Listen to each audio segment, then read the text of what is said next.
नमस्कार दोस्तों, आप सबका स्वागत है मेरे यूट्यूब चैनल डेस्टिनी पाथ में। आज हम बात करेंगे एक्वेरियस लगन यानी कि कुंभ लगन वालों के लिए आने वाला साल 2023 कैसा रहेगा। पर आगे बढ़ने से पहले मैं आपको बताना चाहूंगी मेरी सारी प्रिडिक्शन लगन कुंडली पर आधारित है।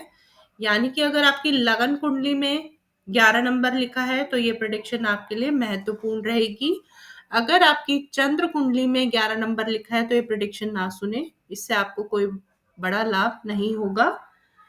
और अब मैं आपको एक चीज और बताना चाहूंगी कि मेरी जितनी भी प्रिडिक्शन ईयरली है वो बेसिकली 4 मुख्य ग्रहों को लेकर की गई है, जिनमें से एक है जुपिटर, शनि, राहु, केतु।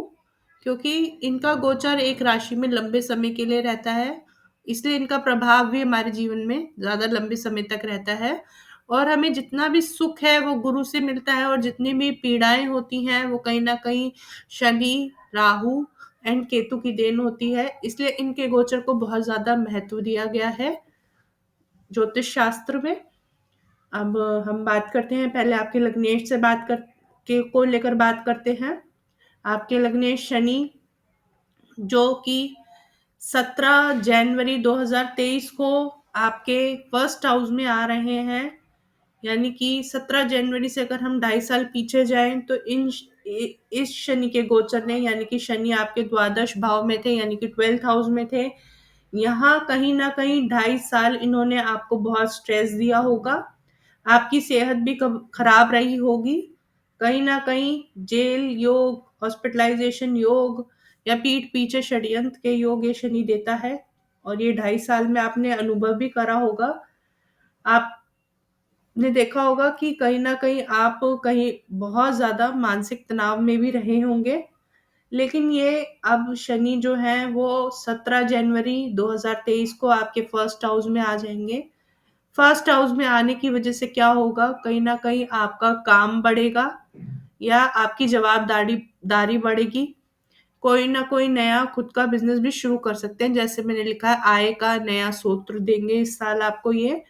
तो 4 सितंबर से 30 दिसंबर के बीच में कहीं ना कहीं आप कोई नया बिजनेस शुरू कर ही देंगे, ऐसे योग दिख रहे हैं।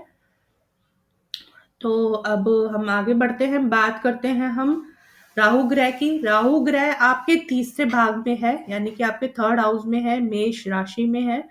तो इससे क्या होगा कि कोई भी डॉक्यूमेंट को लेकर थोड़ा सा आप किसी भी कागज पत्री के कामों को लेकर सावधान रहेंगे। छोटे बहन भाइयों के साथ भी सावधान रहना है, क्योंकि 10 मई से 15 जून के बीच में गुरु चंडाल योग बन रहा है, जो कि आपके थर्ड हाउस में बन रहा है। तो कहीं ना कहीं विवाद में पड़ सकते हैं आप। तो उस चीज में थोड़ा सा सावधान रहना है, किसी प्रकार के विवाद में नहीं पड़ना है। और जो लोग अनमैरिड हैं उनके लिए एक अच्छा योग बन रहा है। आप देखते होंगे कि वैसे भी आपको स्पाउस जो मिलेगा वो मिलता है वो सेल्फ रिस्पेक्टेड मिलेगा, क्योंकि आपके 7th हाउस में सिंह राशि है। जो सिंह राशि वाले होते हैं वो काफी सेल्फ रिस्पेक्टेड होते हैं, डोमिनेटिंग होते हैं। लेकिन कहीं ना कहीं उनका ये फायदा होता है कि वो आपका भाग्य बदल देते हैं, आपके भाग्य में एक लेडी लक लेके आते हैं। तो आपको लाइफ में कहीं ना कहीं भाग्य का सपोर्ट मिलने लग जाता है आफ्टर मैरिज। और जो राहु है वो आपके 30 अक्टूबर 2023 तक इसी उस कंडीशन में रहने हैं। अगर आपको इनसे रिलेटेड कोई समस्या आ रही है तो आपने क्या करना है, हर बुधवार के दिन टॉयलेट की सीट को क्लीन करना है, यानी कि पॉट अपने घर के क्लीन करने हैं आपने, हर बुधवार को करिएगा। और स्वीपर को दान दे सकते हैं। कोई भी चीज आप अपने घर के स्वीपर को या कहीं के भी स्वीपर को आप दान वान करते रहिएगा, तो आपके लिए ज्यादा अच्छा है। और अब बात करते हैं गुरु ग्रह। गुरु ग्रह आपके सेकंड हाउस में है, जो कि 22 अप्रैल 2023 तक वही रहेंगे। ये कहीं ना कहीं आपको धनवान बनाएंगे। इसकी पहचान क्या होगी, अगर आपके घर में पिछले जब से अप्रैल 2022 में गुरु सेकंड हाउस में गए, आपने देखा होगा कि मेहमान बहुत आएंगे। और अगर अगर आपने ऐसा अनुभव करा है और आपके यहाँ मेहमान बहुत आ रहे हैं तो ये गुरु आपको कहीं ना कहीं बहुत लाभ देने वाले हैं, नहीं तो आप सोशली कट ऑफ हो जाएंगे। उसके बाद जब 22 अप्रैल से गुरु थर्ड हाउस में जाएंगे तो आप ज्यादा उदार नहीं बनिएगा। नवरात्रे बनाइएगा अच्छे से, दुर्गा पूजा करिएगा, नहीं तो संतान और भाग्य को लेकर आपको दिक्कत का अनुभव करना पड़ेगा।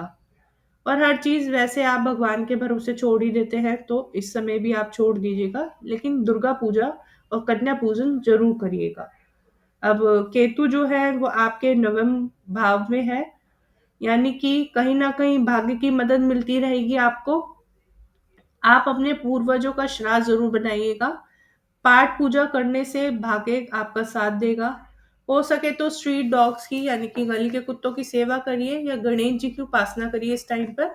बहुत अच्छा समय आप भाग्य का साथ मिलता हुआ, आपकी चीजों को आगे बढ़ता हुआ अनुभव करेंगे। और जो लोग संतान प्राप्ति चाह रहे हैं उनके लिए अप्रैल 2023 से अप्रैल से 2000 मई 2024 तक आप भी पाल लीजिए। संतान योग बहुत अच्छा बन रहा है, कहीं ना कहीं संतान प्राप्ति भी आपको होगी। आइए अब प्रिडिक्शन करते हैं मंथ वाइज। तो पहले हम शुरुआत करते हैं 1 जनवरी से 16 जनवरी तक। ये टाइम साल का जो शुरू का टाइम है आपके लिए काफी स्ट्रेसफुल टाइम रहेगा। अपने इन लॉज के साथ कोई इन्वॉल्वमेंट हो सकते हैं, उनके घर में कोई फंक्शन हो सकता है। थोड़ा सा आपको इस टाइम पे मानसिक तनाव बना रहेगा, तो उसका थोड़ा सा ध्यान रखिएगा, सावधान रहिएगा, ये केयरफुल रहने का समय है। 17 जनवरी से 14 फरवरी में आप देखेंगे कि कहीं ना कहीं आपका भाग्य आपका साथ देने लग गया है, एक लकी टाइम आपका शुरू हो गया है। और फॉरेन से रिलेटेड अगर आपका कोई काम है तो वो बहुत अच्छा समय है। कोई धार्मिक यात्रा पे आप जा सकते हैं। ओवरऑल इस समय आपको अपने भाग्य से काफी अच्छी मदद मिलेगी। उसके बाद 15 फरवरी से 14 मई तक का जो टाइम है, बहुत जो लोग बिजनेस में ग्रोथ करने का वेट कर रहे थे उनको बहुत ज्यादा ही पहचान मिलेगी, बिजनेस में ग्रोथ मिलेगी, प्रमोशन मिलेगा। आप अपने काम, जो मैंने आपको कहा है कि आय का नया स्रोत, इस टाइम पे आपको अपना बढ़ता हुआ दिखेगा। उसके बाद 15 मार्च से लेकर 15 अप्रैल तक के लिए प्रॉपर्टी के लिए बेस्ट टाइम है। दोस्तों के साथ आप इंजॉय करेंगे, बड़े भाई के साथ आप इंजॉय कर सकते हैं, यानी कि ओवरऑल आप अपने प्रॉफिट एंड गेन्स में रहेंगे और कहीं ना कहीं अपनी इन्वेस्टमेंट में कोई चेंज भी कर सकते हैं। ओवरऑल ये टाइम आपके लिए बहुत अच्छा रहेगा।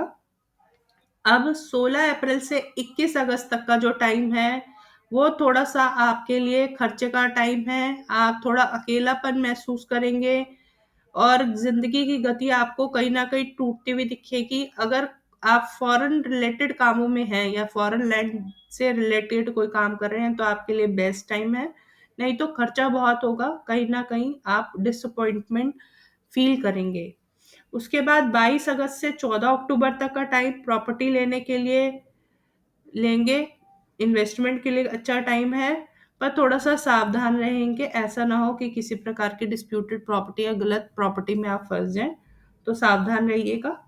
15 अक्टूबर से 30 नवंबर तक का जो टाइम है वो आपके प्रमोशन स्टेटस बढ़ाने का टाइम है। मेहनत करते रहिए, आपका नेम फेम स्टेटस जरूर बढ़ेगा सोसाइटी में। और उसके बाद जो टाइम है वो आपके लिए अच्छा जाएगा, यानी कि 1 दिसंबर से लेकर आपका 31 दिसंबर तक का टाइम काफी अच्छा जाएगा।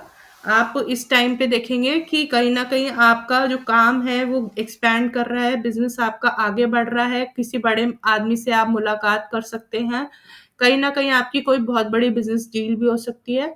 तो ओवरऑल ये टाइम आपके लिए अच्छा ही जाएगा, पर थोड़ी चीजों का जो मैंने बताया है उसका ध्यान दीजिएगा, सावधानी बरतिएगा। और अब मैं आपसे कहना चाहूंगी कि अगर आपको मेरी प्रोटेक्शन अच्छी लगती है तो मेरे चैनल को लाइक करें, सब्सक्राइब करें, शेयर करें, ताकि आगे भी मैं आपके लिए ऐसी प्रोटेक्शन लेके आ सकूं। धन्यवाद।